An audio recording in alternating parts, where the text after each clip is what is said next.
Yeah, the topic of this lecture is political entrepreneurship, and I first wrote something about this in the review of Austrian Economics on one of the early issues, and when you can search it online, quite a few years ago. And but I've actually written quite a few books about this, the general topic of political entrepreneurship. And one way of thinking about this word political entrepreneurship is to compare it to real entrepreneurship, business entrepreneurship. What do business entrepreneurs do?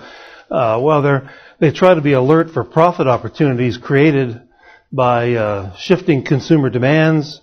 They try to think of new products that consumers would want. They buy low and sell high. Speculators serve a very important function by buying up things when they're guessing they're going to be in short supply a year from now. And therefore, when they do become in short supply, if they guess right, speculators will sell, therefore reducing the extent to which things are in short supply. And so there are a lot of elements of entrepreneurship in the business sector, but it's profit-seeking, of course, that motivates entrepreneurship of this type, producing better products, lower-cost products.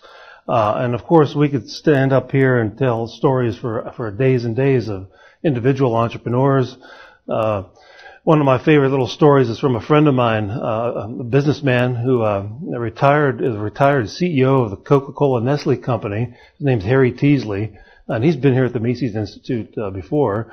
And he once told me how the Coca-Cola company produced high C orange juice, and they had mountains and mountains of orange rinds that they would just give away to hog farmers.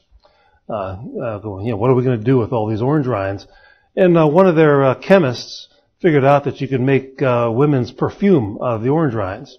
And so they got into the perfume business out of that. That's a very entrepreneurial thing for a big corporation to do. And he also told me that they also figured out how to reduce the amount of aluminum in the Coke cans by like 80% or some big amount like that, so that the way he puts it is when he was in a fraternity in college at Georgia Tech, it was a rite of passage for male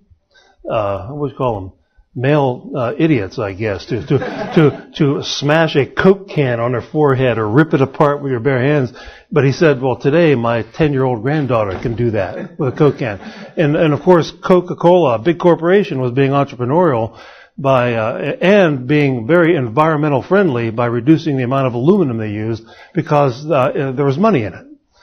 So there are a lot of so these are examples of big corporations being entrepreneurial, but we usually think of individuals, which is true.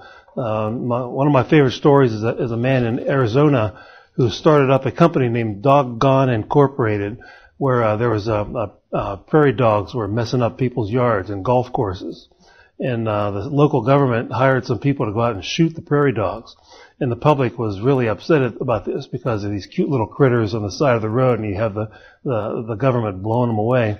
And so this guy was a garbage man. He was an individual. He had a private garbage truck. And he went to Home Depot and bought a big tube of like a pipe, plastic pipe, and an industrial strength vacuum. And he hooked it up to his truck, and he'd stick the pipe in the prairie dog hole, scoop them up, and go in the back of the truck and go dump them out in the prairie where they belong. But he turned out it was written up in Inc. magazine, and he now has 20 trucks, and he contracts out to cities all over the place, and but he perceived a profit opportunity and a way to make people happy, get these things to quit ruining their yards and their golf courses, and he became a wealthy man by doing that. And so private entrepreneurship is all geared toward pleasing your fellow man, pleasing people so that they will pay you in return for the benefit that you provide for them. And so the whole what entrepreneurs do is a constant struggle to give you what you want so that you will give them what they want, money. Political entrepreneurship is the opposite. Private entrepreneurship is what generates wealth creation. It creates jobs. Just think of Doggone Incorporated. This guy employs a couple of dozen people whereas those jobs simply did not exist prior to that. And there are many, many thousands of other people like that in the United States and in other countries. And so private entrepreneurship is wealth creating.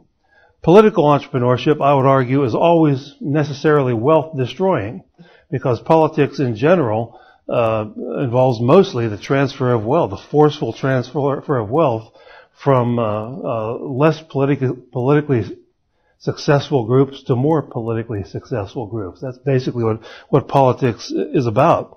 And so what political entrepreneurship really means is the ability of politicians not to please consumers or the public, but in my view, it's to isolate themselves away from the constraints of having to please their customers.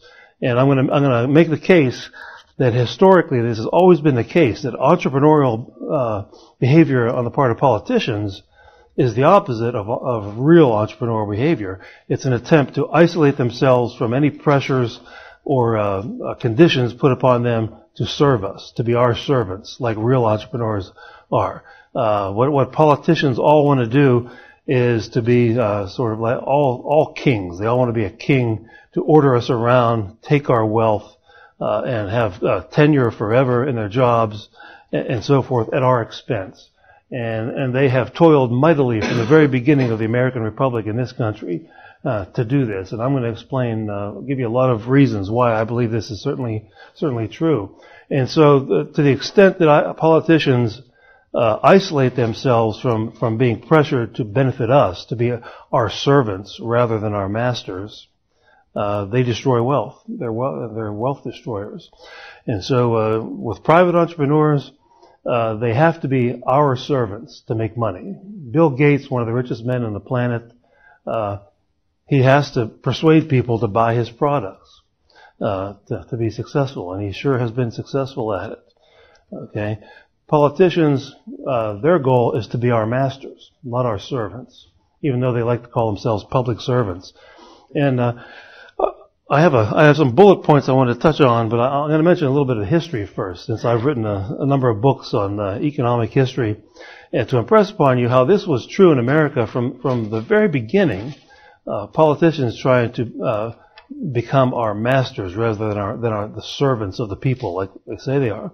And one story I'll tell is that as soon as the Constitution was finished, Alexander Hamilton, who I've written a book about, he was one of the cheerleaders for the Constitution. He spent 7 years lobbying to have a constitutional convention, which they eventually did, and he laid out his plan at the Constitutional Convention. It was for a permanent president who would appoint all the governors of the states, who would have veto power over all state legislation, so that you'd have basically a king. And that was all attached to sort of British-style mercantilism as an economic agenda. They wanted to have a monopoly government that would run a mercantilist empire just like the British Empire. Thomas Jefferson was Hamilton's most prominent opponent. He and his followers said, hey, wait a minute, we just fought a 7-year revolution against this exact same system. Why would we want to then adopt it after we had 7 years of war to get away from it? But Hamilton and his cronies, the Federalists, their basic thinking was that, well, yes, it's bad. A mercantilist empire is bad if you're on the paying end, but if you're on the collecting end, it's not a bad thing. It's good to be the king, as Mel Brooks said in that movie, History of the World Part 2, I think it was, where he played the King of France, and so that was always his agenda, and of course he didn't get his way. But that sect of American politics fought for decades to move in that direction, sort of an imperial president, and they would lord over an empire, which should sound familiar if any of you have ever noticed what the U.S. government looks like today. They eventually won out. But one of the very first battles after the Constitution was put in place was over central banking. Hamilton wanted a central bank, and he eventually got his way with something called the Bank of the United States. It was America's first central bank. But he made a big, long argument in favor of it, and George Washington asked Jefferson among others, to give him the other viewpoint, the case against the central bank. So they did. Jefferson and Hamilton wrote the big long reports, and this is where Hamilton invented the idea of implied powers of the Constitution. Jefferson took the view that there are no implied powers of the Constitution. If you read between the lines, as Hamilton says, there's nothing but blank space. But Hamilton was essentially saying, well, if you read between the lines, there are implied powers of government that are not listed in the Constitution. So from the very beginning, a group of politicians in America began trying to isolate themselves from pressures that the people in a democracy would impose on them to be their servants rather than their masters. Implied, if once you allow government to define its own powers, you're on the road to having unlimited power in the hands of government and no control whatsoever by the people. And so, this was true from the very beginning. That's why, when you get to the 1840s and 1850s, one book I would recommend if anybody's interested in this era is A Disquisition on Government by John C. Calhoun. And one of the, I'll write this down, A Disquisition on Government. It's online. Calhoun was a senator from South Carolina. He was vice president at one point, secretary of war at one point, and in the last years of his life, he wrote several very good books. One of them was called A Disquisition on Government. And there was a lot about political entrepreneurship in this book. He was a very wise man. And one of the things he did is he gave an up-to-date rendition of what is called the libertarian class theory, which is different from Marxian class theory. Marxian class theory originally had to do about class struggle between the capitalist class and the working class. Libertarian class theory has to do with the struggle between the tax-paying class, people who are net taxpayers, and the people who are net tax consumers or beneficiaries of government spending. And Calhoun understood that, and this thinking was already several hundred years old by Calhoun's time. It had originated in Europe, and he was familiar with this. And he understood that there would always be a struggle in a democracy between people who are the net beneficiaries of government and people who are the net taxpayers of government. And he predicted quite accurately that the tax eaters or the tax consumers would inevitably dominate and overwhelm in politics the taxpayers, the net taxpayers, unless something else was put in besides this paper constitution. And he advocated other means, a form of state sovereignty where states could veto federal legislation that was unconstitutional, for example. Nullification and secession were also tools that a lot of people thought would be necessary to restrain the federal government from becoming Hamilton's king. And of course, this never came into being. But he understood that one of the passages in his book is that with this Constitution, arguments will always be made by the tax consumers that we should water down this Constitution, we shouldn't pay attention to this part or that part, and because he was familiar with Hamilton's antics, inventing implied powers. Another thing Hamilton did, the Commerce Clause of the Constitution clearly gave the federal government the right to regulate interstate commerce. Hamilton, right at the beginning of the American Republic, said, well, intrastate commerce, everything that goes on within a state, ultimately, eventually affects interstate commerce. Because, businesses produce products within a state, and then if they sell it across state lines, well, it's all related. Therefore, the Constitution gives the federal government the right to regulate all commerce, not just interstate commerce, but all commerce, central planning authority. And so this is nothing new. The Commerce Clause, the bastardization of the Commerce Clause, did not begin in the 1930s, as some people say. It began in the 1790s, at the very beginning of the American Republic. Calhoun knew all of this, which is why he was alarmed that this union would just become too democratic and just turn into one big plundering machine, which of course it has. That's what happened. That's what has happened. And so that's my historical background that I wanted to mention, I thought, on political entrepreneurship. of how politicians from the very beginning of the American Republic struggled to become the masters rather than the servants of the people. And I thought I'd mention a few of the books that I've written, more modern, bringing you more up to date on political entrepreneurship. Back in the 1970s, there was a tax revolt in the United States. So some of you might have read about this.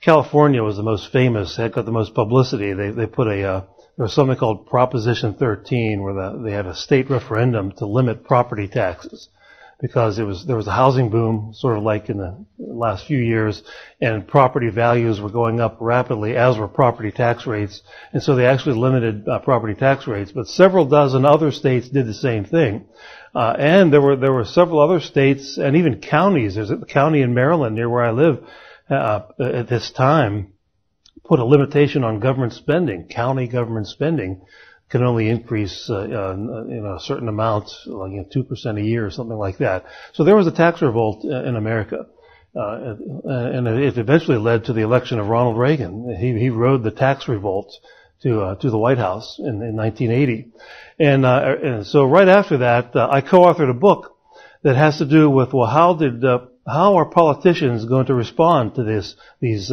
citizens' pressures to limit government spending, taxing, and borrowing.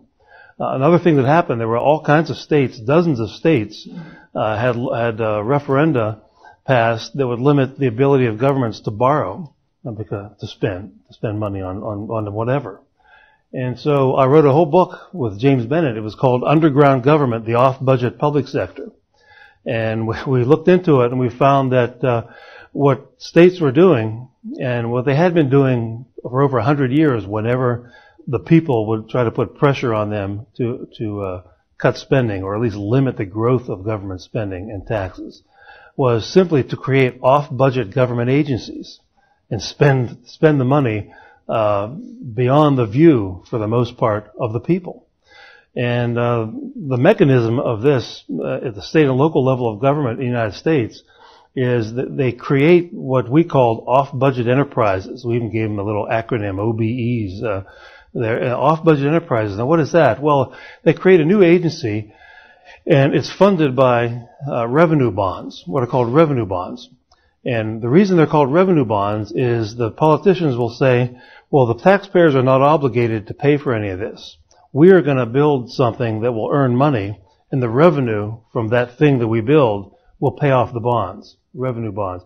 Therefore, we don't need to have elections. We don't need to have any referenda to issue these bonds. You might be familiar, those of you in the U.S. who live in the U.S., whenever they want to propose to build some new schools or something in a local government or a state government or a new university, there's a referendum that, will you allow us, the politicians say, to increase your taxes a little bit, to earmark that money for the paying off of these bonds, which we will use to finance the building of a new university building or whatever the state government wants to do. They didn't have to do this. They just sold these bonds on Wall Street and without any taxpayer approval at all. And so we found that after this tax revolt, there was a huge explosion in the issuance of revenue bonds. The other kinds of bonds are called general obligation bonds, because the taxpayers are obligated. You have to look the taxpayers in the face and say, we're proposing to raise your taxes. Here's the benefits we're promising you for the tax increase. With revenue bonds, they don't even have to do that. And the best example of this that we gave was the state of New York at the time. The governor at the time was Nelson Rockefeller. And he had giggles over Nelson Rockefeller. Why are you giggling? You probably remember how he died, right? Is that why you're giggling? No. He died in bed with his 25-year-old art advisor. And he was like 70-something or something. Yeah, Rocky, they call him, Nelson Rockefeller. And I remember that it was quite a thing.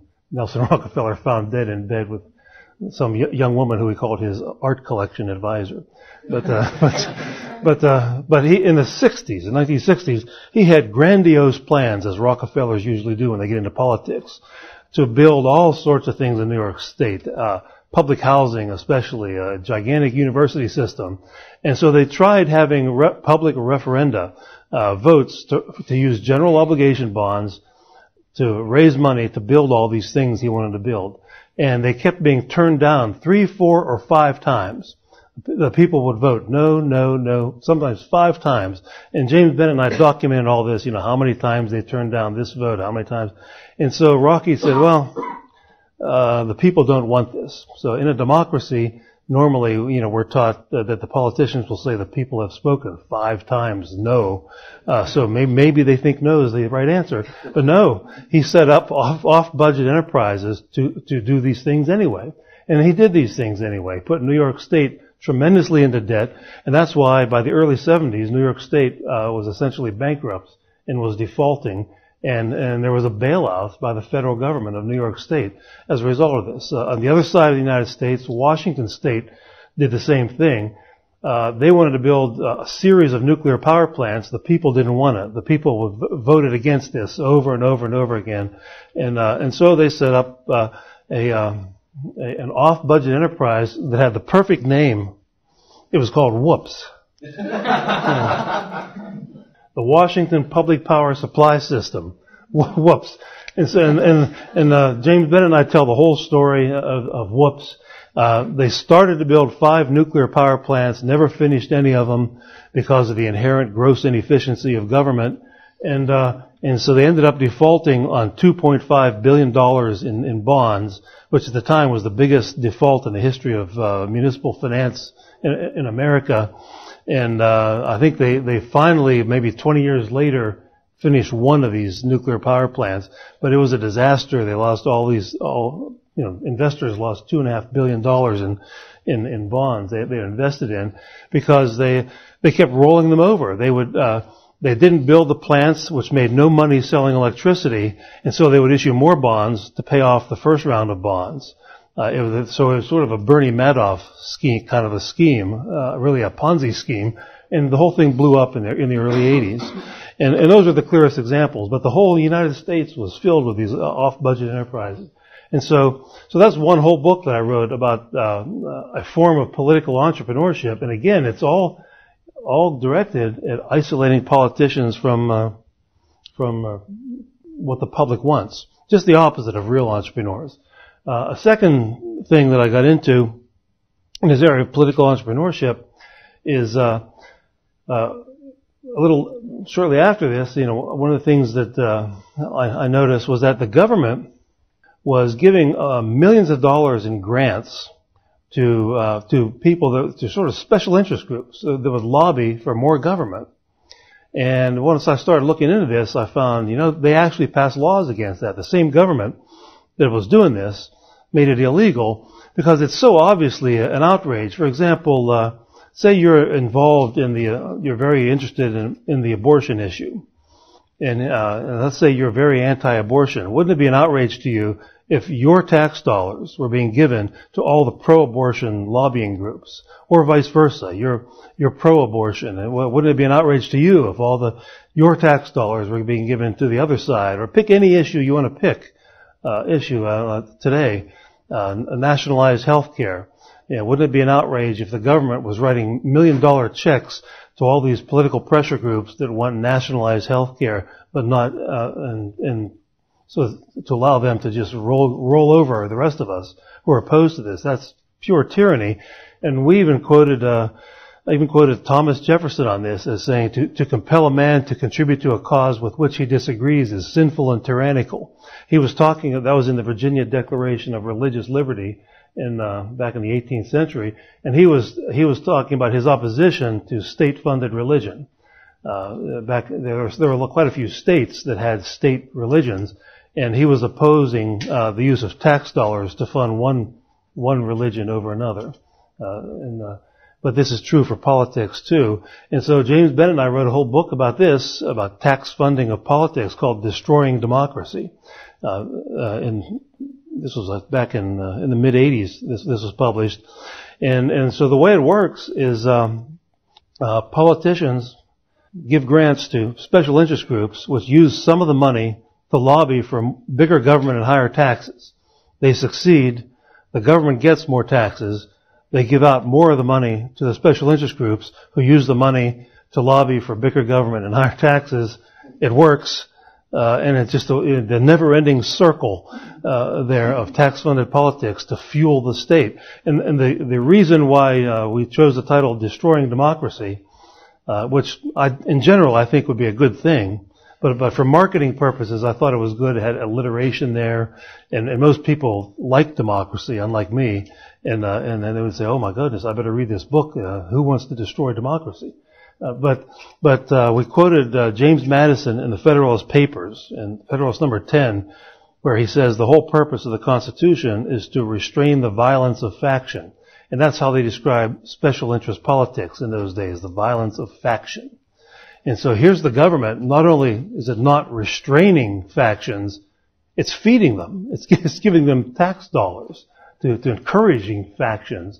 Just the opposite, thereby destroying the constitutional republic that Madison was thinking of anyway, if not democracy.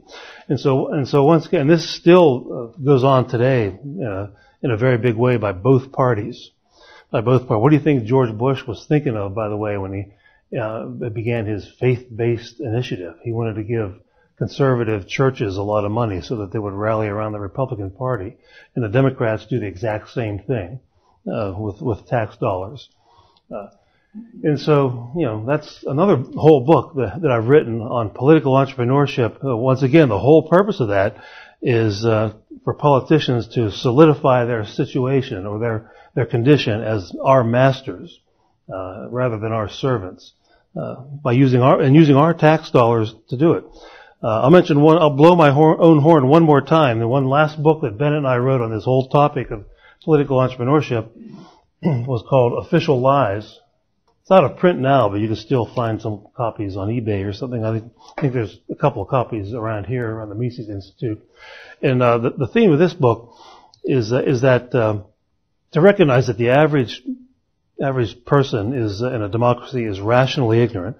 That is, it's rational to spend most of your time going to school, doing your job, raising a family, your private affairs, but people don't spend that much time on politics. And even if they did, government is so big today that it's humanly impossible to know any more than a tiny, tiny, tiny fraction of 1% of what government does. And to impress upon students sometimes, they moved all the technology upstairs, so I don't have any technology here, but if you were to Google and find an alphabetical listing of federal government agencies, you can see all the dozens and dozens and dozens of federal government agencies in the U.S. and then click on each one and see the description of what they do and how big their budget is. It's unthinkable that anybody could have any idea at all of what government does. In general, you read the newspaper and you read about 2 or 3 laws that they're trying to pass on us. But even in the state of Maryland, where I live, every time the state legislature adjourns at the end of their session in the spring, there'll be a newspaper article announcing, well, they passed 217 new laws this year to control our behavior. Or it's always 200 and something every year, and that's just one state. And so the government takes advantage of this. The fact that we really don't know what's going on. Even those of us like me who write books about government, I don't pretend to have anything but a very, very tiny knowledge of what government is up to, as far as that goes.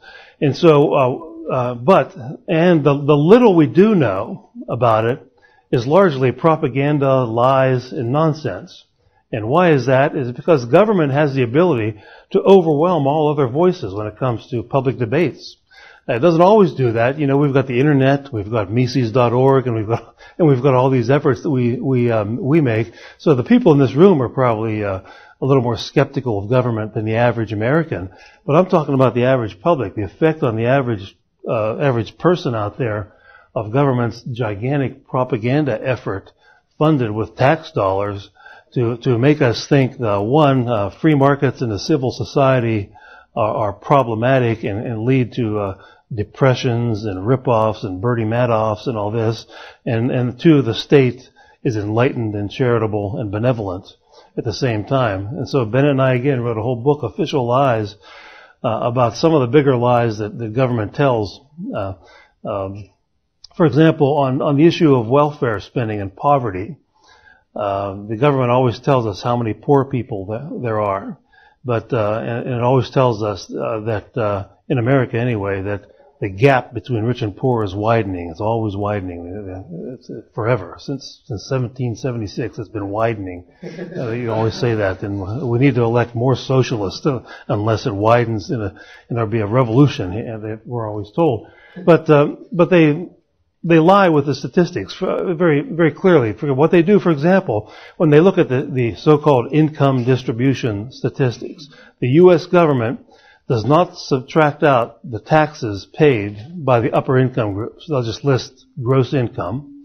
And then for welfare recipients, they do not count any welfare benefits. They'll only count their income, their earned income. So somebody who makes $17,000 a year and gets $30,000 worth of government benefits, the $30,000 is ignored.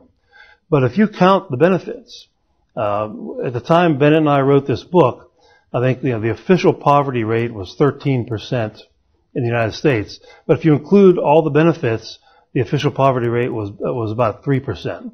And that's not in the interest of the state to say, well, poverty is a pretty small problem. We could probably just write a check for $20,000 to every single person in this 3% and end poverty totally. Just they don't want to do that. What would all the poverty bureaucrats do for a living if that were to happen? And so another big lie that we look at is the farm subsidy lie, that the poor family farm, we're told, will go out of existence if we don't have farm subsidies. And so we document a chapter and verse of how, for example, the biggest farm subsidies are based on acres. You get so much of a subsidy per acre.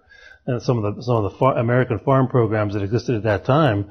And so the big corporate farms that own thousands and thousands of acres got the lion's share of the farm subsidies.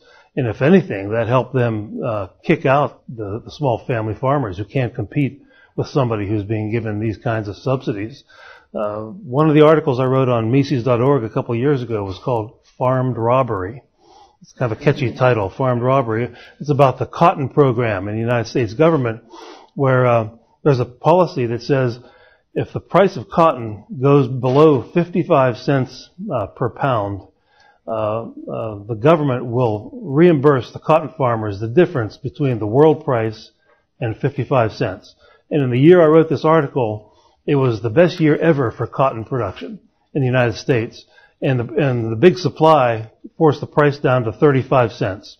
So that meant the cotton farmers got a 20-cent subsidy for every pound of cotton that they got. And I wrote this article because there was a picture of a smiling cotton farmer from Texas on USA Today in a newspaper. He had a big smile on his face and posing for the cameras.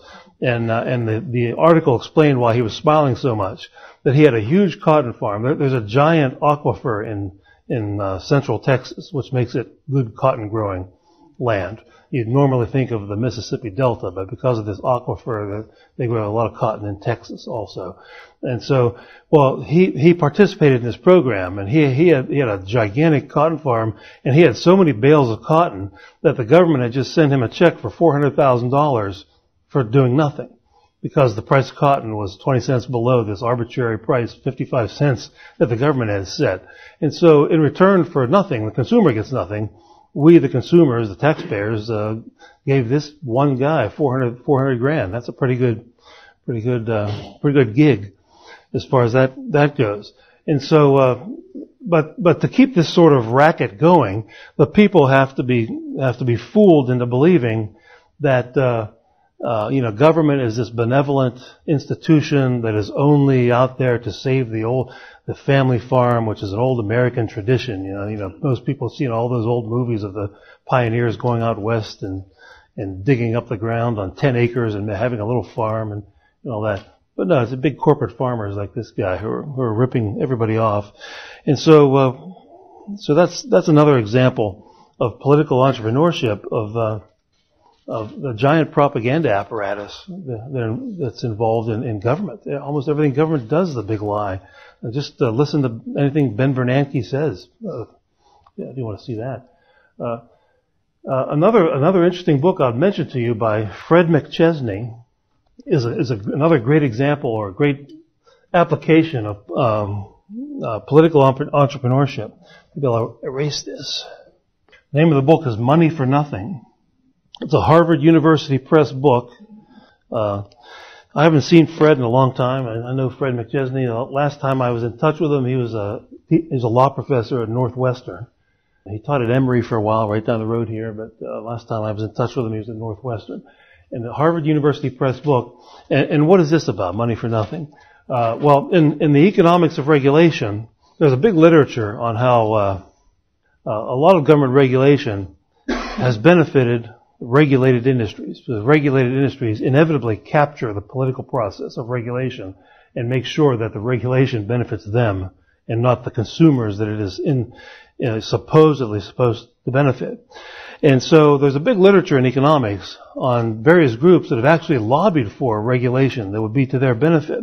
But McChesney looked at a kind of government regulation for which there never seems to be any lobbying pressure that created it in the first place. The regulations and taxes, for that matter, come directly from the U.S. Congress. And there doesn't seem to be any lobbying effort that led the Congress to propose these regulations or taxes. Normally there is. Normally, if you want to know who benefits from any law, the first question you always need to ask yourself is who lobbied for it, who wanted it. And it's a pretty good chance that you'll find out who benefited from it if you ask that question. But Fred looked at this. There's a whole bunch of laws and regulations and taxes that don't seem to have any identifiable pressure group behind. It came right from Congress. Why is that? Well, when he looked into it, he found that the Congress is essentially, and the executive branch, involved in an extortion scheme. Sort of almost sort of a Tony Soprano-like extortion scheme, where they will throw out a proposed law that would be very onerous on a particular industry, price controls on the pharmaceutical industry, for example. And then, of course, what do you imagine the pharmaceutical industry would do if the Congress, the Obama administration, let's say, proposed a law imposing price controls on pharmaceuticals and would force every pharmaceutical company to cut their price in half if the law passed? What's likely to happen? Well, the pharmaceutical industry will pour many millions of dollars into the Democratic Party and the Republican Party in Washington to try to fight that. In fact, I read recently with the proposal for nationalized health care, there were 1,000 lobbyists for the insurance industry, the private insurance industry in Washington, D.C. all of a sudden to try to oppose this last year.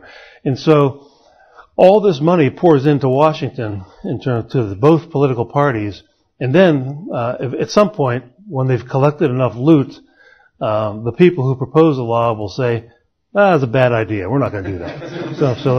And they actually have names for these. The members of Congress and the congressional staffers call them juicer bills. Juicer bills, since as McChesney writes it, they're designed to squeeze cash out of corporate coffers in return for not imposing the harm on these corporations. Sometimes the members of Congress call them fetcher bills, F-E-T-C-H-E-R, fetcher. They fetch campaign contributions, as they call them, from companies. Let's see if I read a quote from McChesney. He says, this guy has the perfect name for a politician, Representative Jim Leach. Quietly introduced a bill a few days ago aimed at reducing speculation in financial futures. Barely 24 hours later, the Iowa Republican learned that Chicago commodities traders were gunning to kill his proposal. Representative Leach said one Illinois lawmaker told him the bill was shaping up as a classic fetcher bill. Sure enough, one of the first to defend the traders was Representative Curtis Collins of Illinois, the recipient of $24,500 from futures industry political action committees. So Representative Leach himself, he tells a reporter, this is shaping up as a classic fetcher bill. So they don't even hide this language. They tell reporters about this. That's how McChesney got this information. And McChesney also documents how the Clinton administration did propose price controls on pharmaceuticals in the early 90s. And let's see how much money is involved. Yeah, once the Democratic Party collected $3.1 million, they said, forget about it. That was a bad idea. We don't want price controls on pharmaceuticals. And so the whole book is example after example of this racket essentially an extortion racket. If you want to do business in this country, you have to pay. And if you don't voluntarily pay, we're gonna remind you once in a while by proposing some very horrible law that will cost you many more millions of dollars than what we want you to give us. This is what happened to Bill Gates, in my view, in Microsoft. Bill Gates was so naive, he thought he could just stay up there in Redmond, Washington and work on his computer company and not have a permanent lobbying office in Washington, D.C., which he didn't until after the government began hounding him. And he was involved for 10 years in antitrust investigations and a lawsuit that ended up doing essentially nothing to Microsoft. They had some minor fines at the very end of this whole ordeal, but they weren't found guilty of monopolizing anything as far as that goes. And I can recall seeing at the very beginning of this situation, Gates himself went to Washington, D.C. And sat in front of a panel of senators. And this was a dumb move on his part, I thought, but because when I was watching it, and the senators always put themselves on some big platform about this high, and then the little people are all down there, and they all look down on the witnesses, as they call them. And Gates was there all by himself, and these 7 senators, and he thought, he's a guy's a genius, Bill Gates, and he thought, well, he was just going to explain to them how the computer industry works, and they'll leave him alone. And so I watched this whole thing, and what every senator did, they're all pretty good actors. They all have this look on their face like they have chronic constipation at all times. They're very unhappy. They're very unhappy. And they're all, they weren't literally shaking their fingers, but it seemed like they should have been shaking their fingers at Bill Gates. And what they all said was, you're not doing anything illegal. We can't think of anything illegal. But if in the future we decide that what you have been doing is illegal, you're in big trouble, Mr. Gates. That's essentially what they were telling him. They were all very stern. They were all angry looking. And of course, Gates was kind of naive about this. He was just saying, well, let me explain how this internet thing works, and the browsers and all this.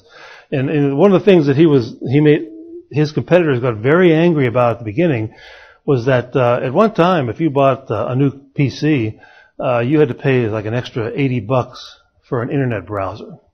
And then Bill Gates started just giving it away for free.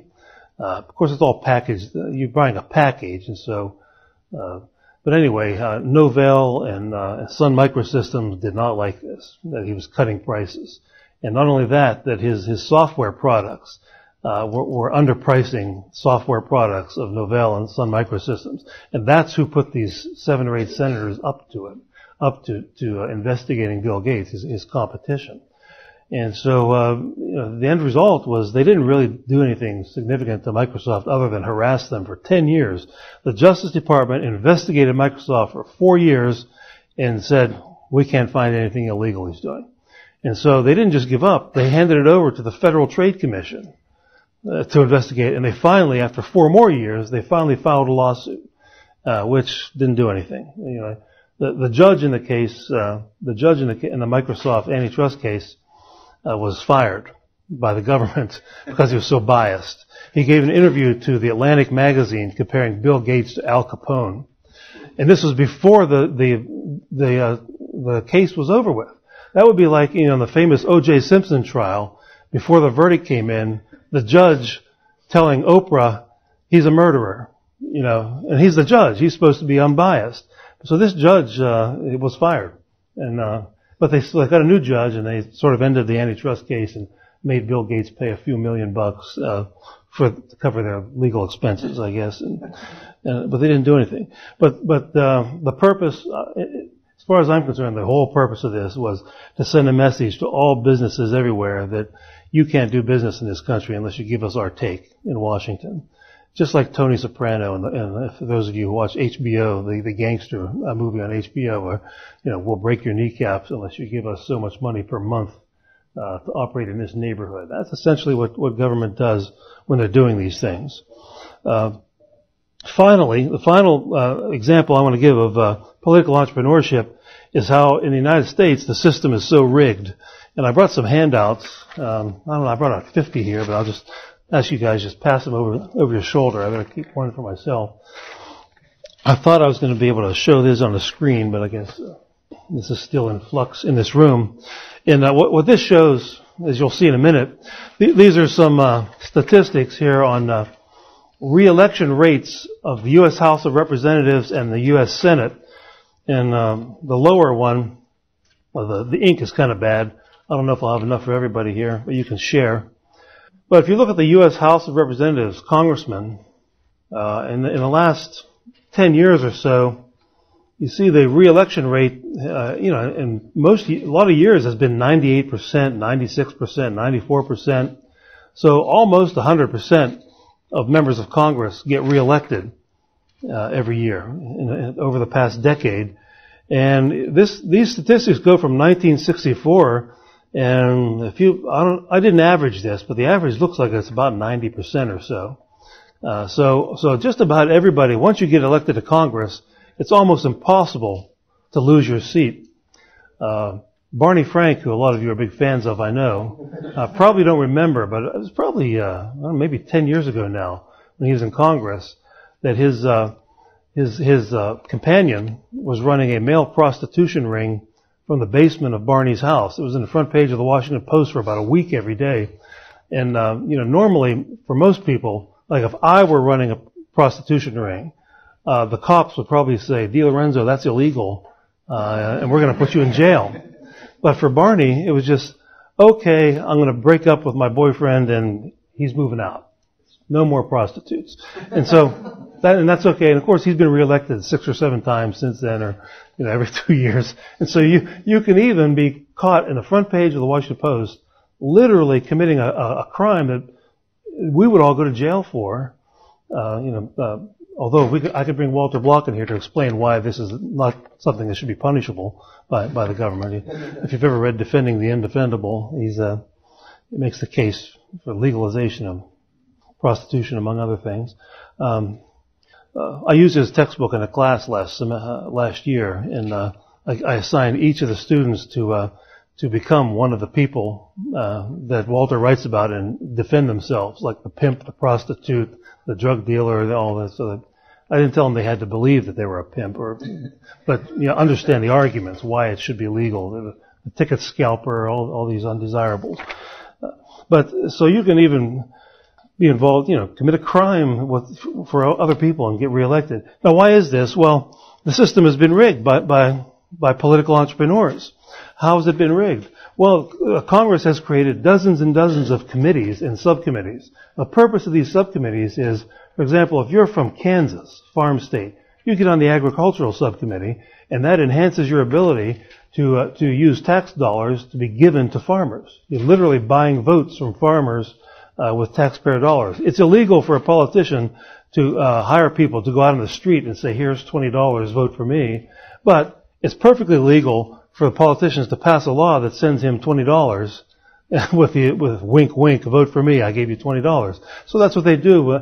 If you're from New York City, you get on the Urban Affairs Committee, which enables you to funnel huge amounts of money to New York City for all sorts of building projects and so forth. And challengers have a very difficult time competing with that.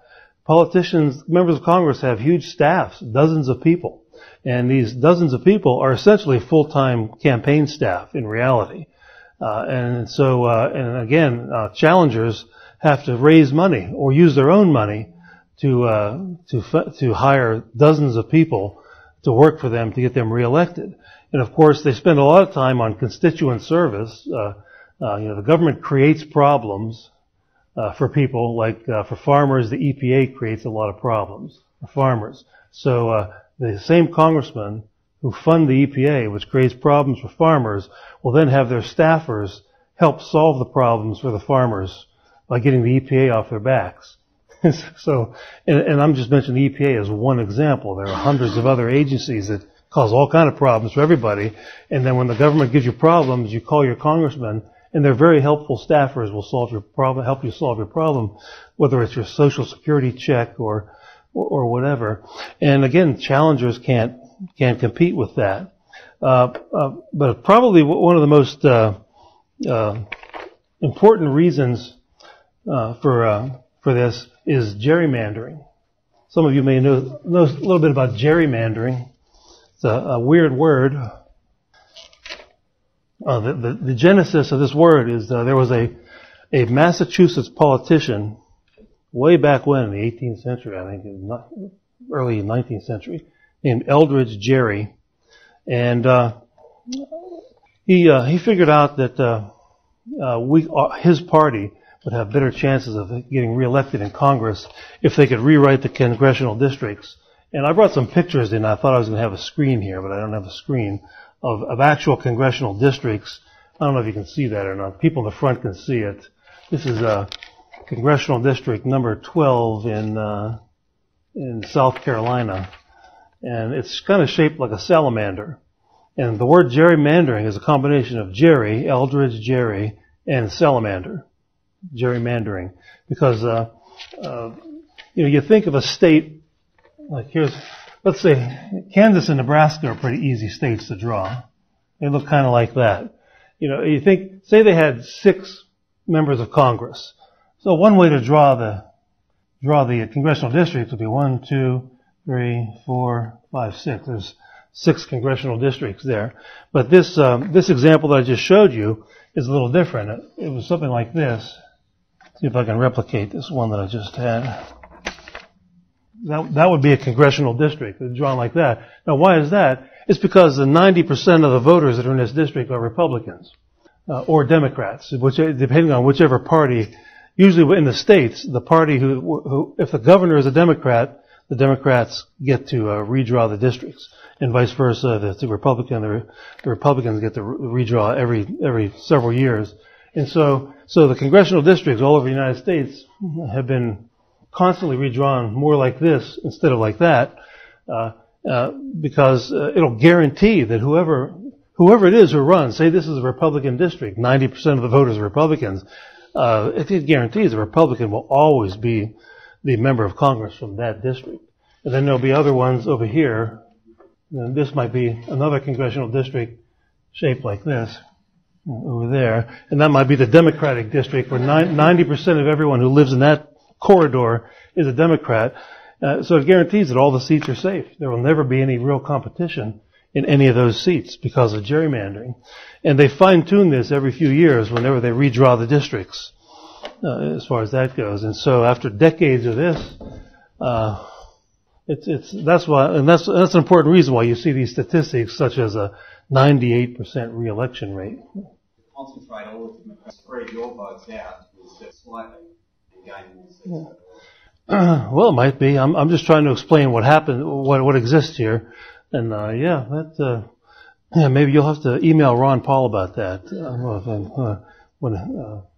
or somebody. But yeah, that's a possible strategy. But I'm just trying to explain what they do right here, because it's an act of entrepreneurship.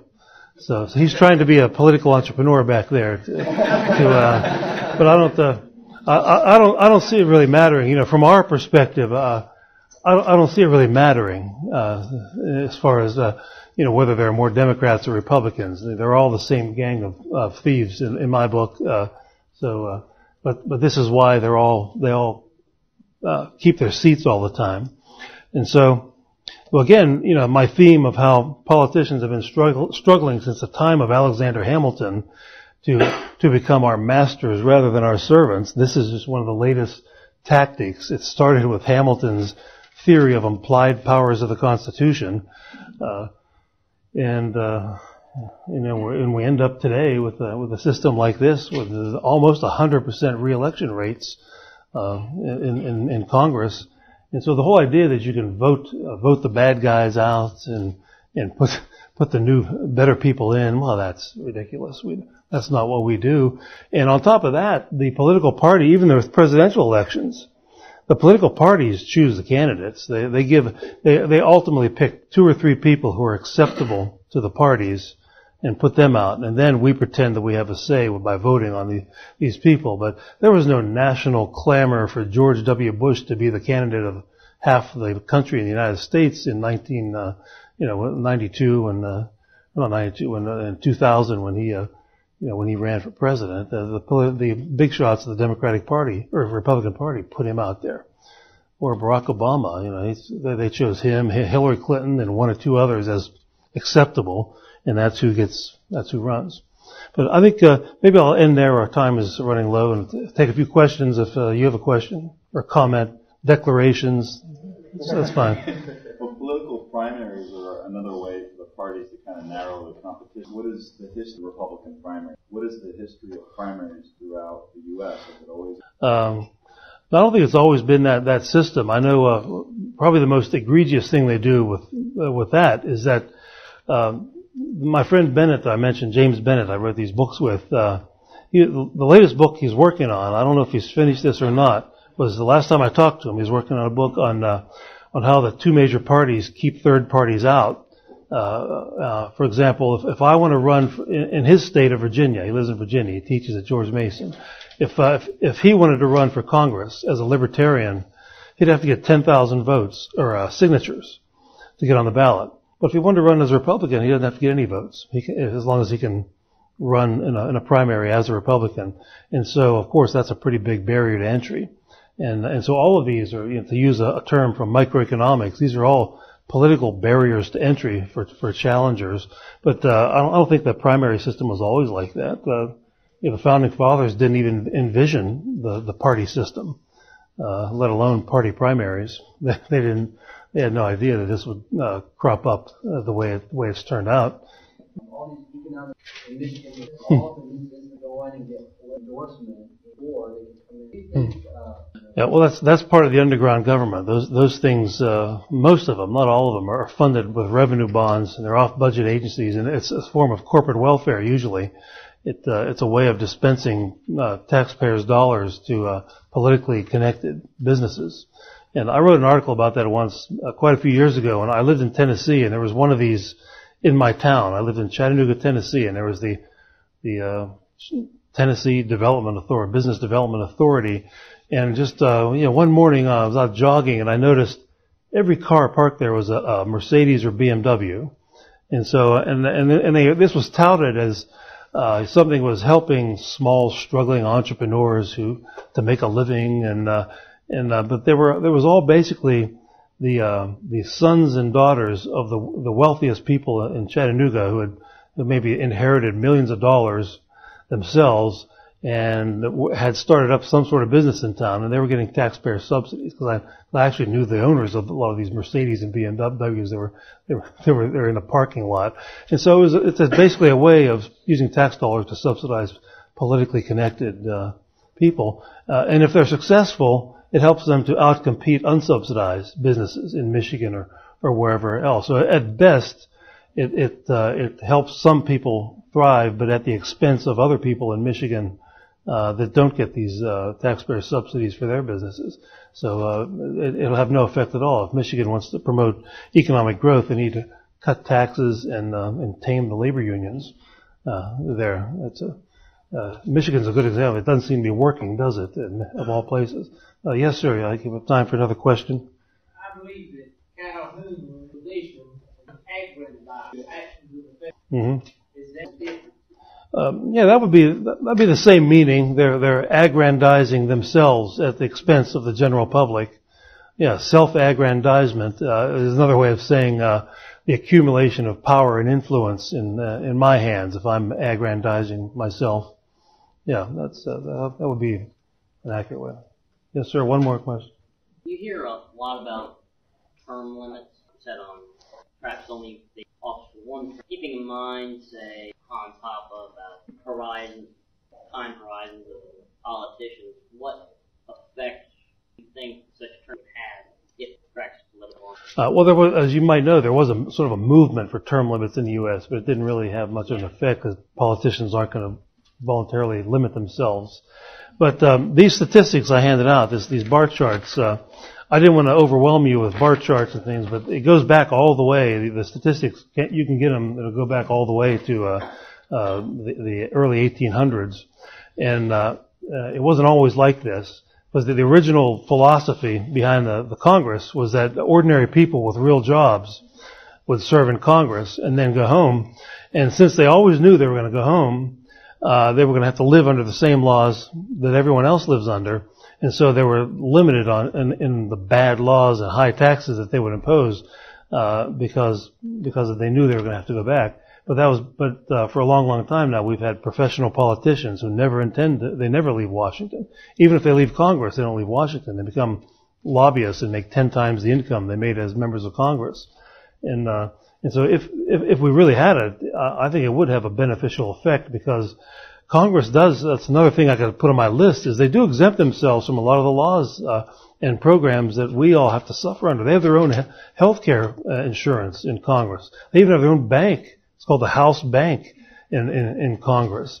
And so they pass all these laws, and they always exempt themselves from a lot of the most onerous laws. They don't even have to abide by the minimum wage law in Congress, or the laws regarding labor unions. They don't apply to members of Congress. They can abuse their workers in whatever way they want to, and there's no laws that are going to stand in their way.